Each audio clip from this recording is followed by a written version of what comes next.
Salam, selamat siang adik-adik semuanya. Kita jumpa lagi hari ini. Semoga kita semuanya sehat-sehat selalu ya. Hari ini kita bersyukur karena kita boleh beribadah kepada Tuhan walaupun masih secara online. Tetapi itu tidak masalah karena dimanapun kita beribadah, Tuhan pasti ada bersama dengan kita. Sekarang kita mau memuji Tuhan, kita menyanyi satu pujian yang mengatakan bertambah-tambah dalamnya. Adik-adik semua silakan berdiri, kita menyanyikan lagu ini menggunakan gerakan ya.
Kita berdoa ya. Bapa kami yang ada di dalam kerajaan sorga, terpujilah namamu. Kami bersyukur pada hari ini karena kami boleh beribadah kepada Tuhan. Tuhan sertai kami dalam ibadah kami pada hari ini dari awal sehingga dapat selesai dengan pertolongan Tuhan. Dan biarlah semua yang kami lakukan hanyalah untuk kemuliaan bagi nama Tuhan. Terpujilah namamu ya Tuhan. Inilah doa kami. Kami berdoa hanya di dalam nama Tuhan Yesus. Amin. Ya adik-adik, sebentar kita akan mendengarkan cerita ya. Nah, namun sebelum mendengarkan cerita, kita menyanyi dulu lagu yang berjudul Kasih ya. Adik-adik mengikuti kakak ya dengan gerakan ya. Ayo.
Apa kabar semuanya? Kakak berharap kalian semua baik-baik, sehat, dan tetap semangat.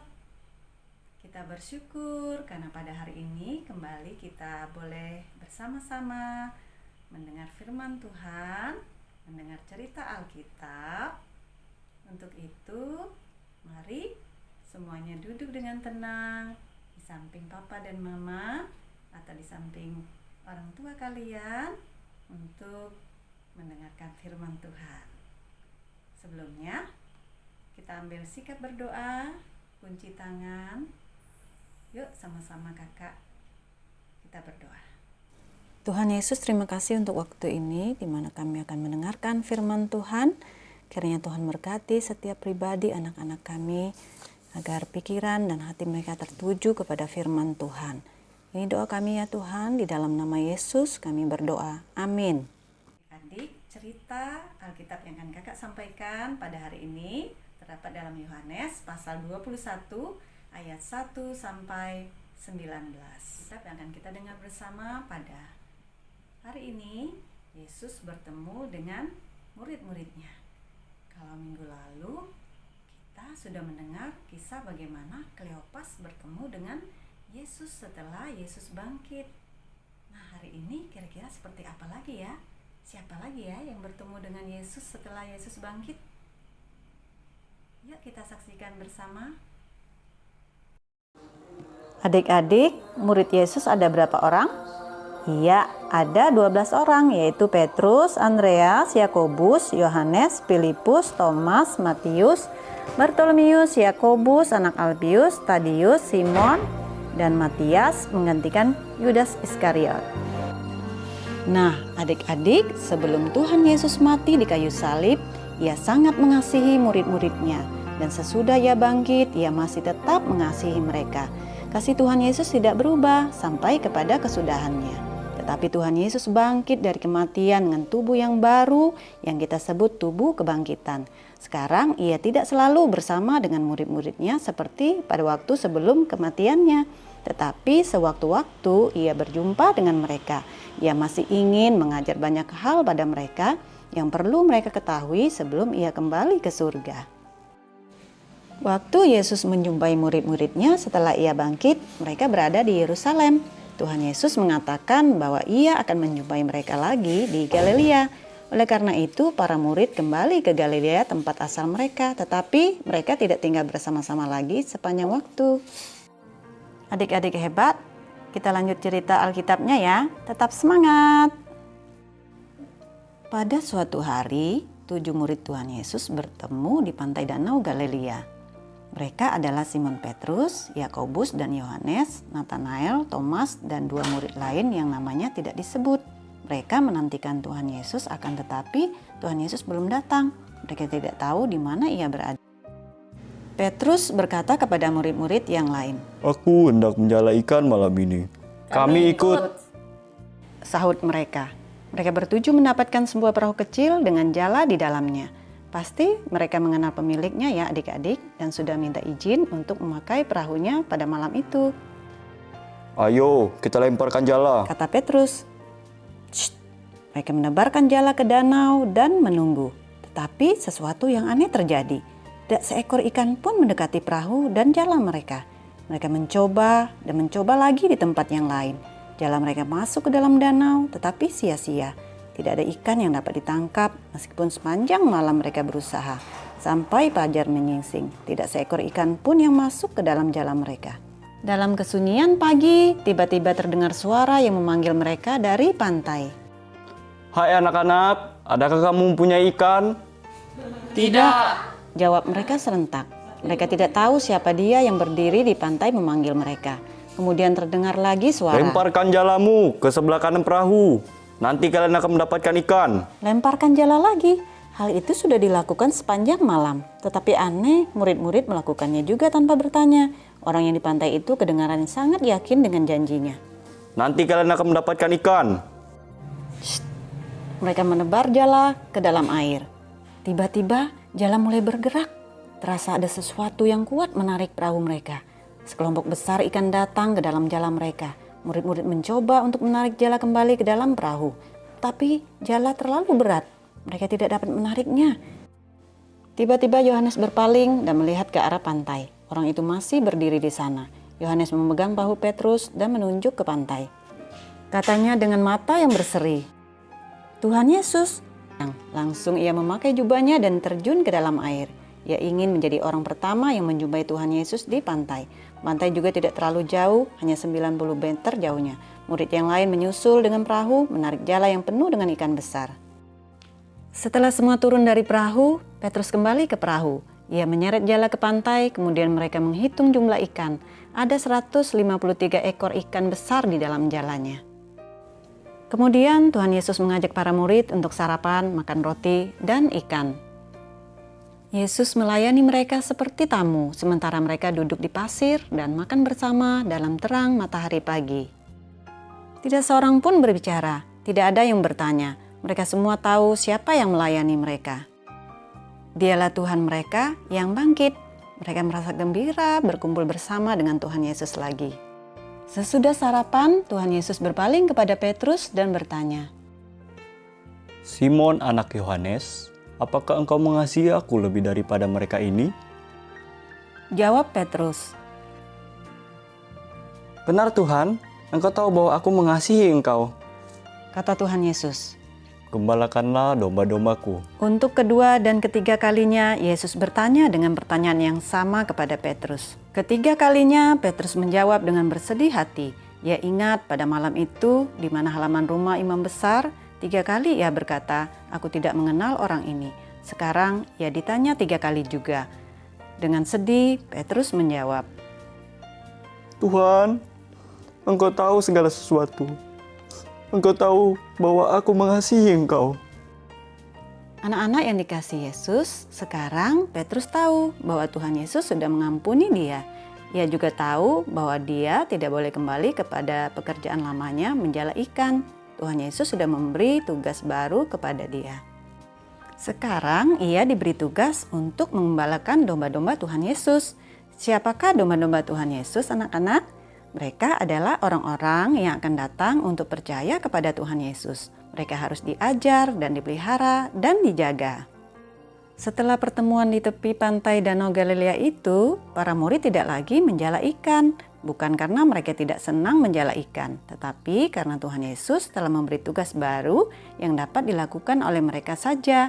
Mereka akan menjadi saksi dan menceritakan kepada orang lain apa yang telah Tuhan Yesus lakukan dan ajarkan, mengapa dia mati, dan bagaimana ia telah bangkit lagi.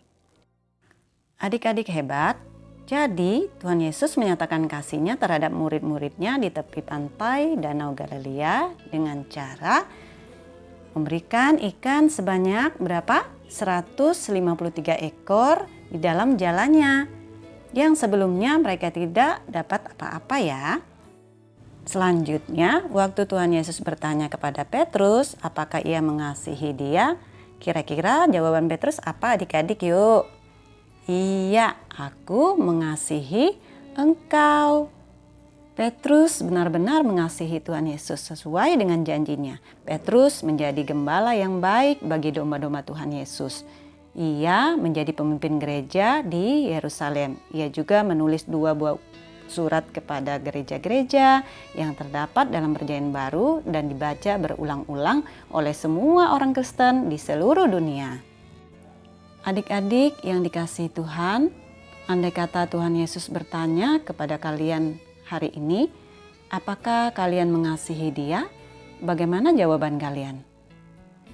Apakah cukup hanya menjawab dengan bibir saja? Bagaimana kalian dapat menyatakan kasih kalian kepada Tuhan Yesus? Kakak berharap lewat cerita Alkitab hari ini adik-adik semakin mengerti dan lebih mengasihi Tuhan Yesus yang telah lebih dulu mengasihi kita dan Dia rela mati di kayu salib untuk menghapus dosa-dosa kita. Mari kita buktikan kasih kita pada Tuhan Yesus dengan melakukan apa yang Dia perintahkan, yaitu mengasihi orang tua, mengasihi saudara, mengasihi kakek nenek, dan juga menghormati orang tua. Misalnya membantu orang tua di rumah, mendengar nasihat orang tua, untuk setia berdoa, dan membaca Alkitab.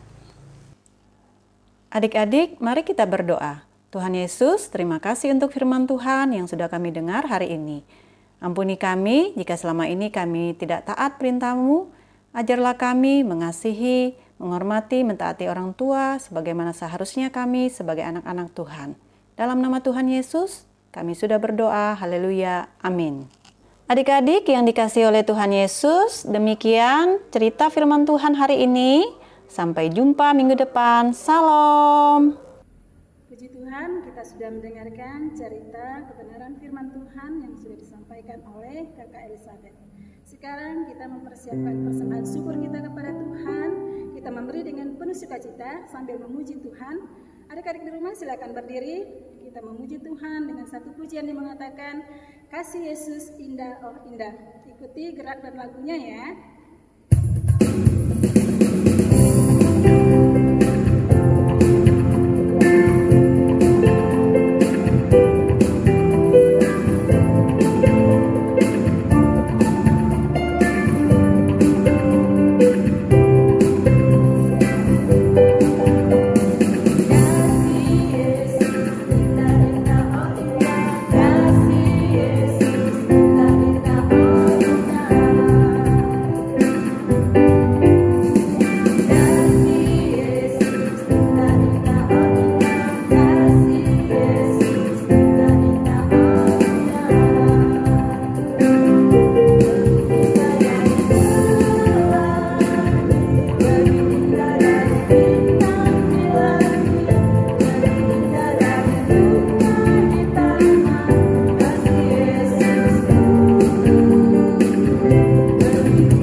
Ibadah sekolah minggu kita pada saat siang hari ini dengan berdoa. Kakak yang akan pimpin kita di dalam doa. Mari kita berdoa, tunduk kepala, kunci tangannya, tutup mata. Tuhan Yesus, kami bersyukur Tuhan sudah menyertai kami dalam ibadah sekolah minggu pada saat siang hari ini. Walaupun secara online, namun kami bersyukur Tuhan tetap ada bersama dengan kami. Kami sudah memuji-muji nama Tuhan, mendengar cerita firman Tuhan, terlebih memberikan persembahan syukur kami kepada Tuhan. Tuhan memberkati persembahan kami, anak-anak yang sudah memberi, bahkan yang belum sempat memberi, Tuhan memberkati. Terima kasih Tuhan Yesus untuk pertolongan-Mu, kasih-Mu dan penyertaan-Mu dalam ibadah kami pada saat siang hari ini. Hanya di dalam nama Tuhan Yesus kami berdoa dan mengucap syukur. Amin. Demikianlah ibadah sekolah minggu kita pada saat siang hari ini. Shalom.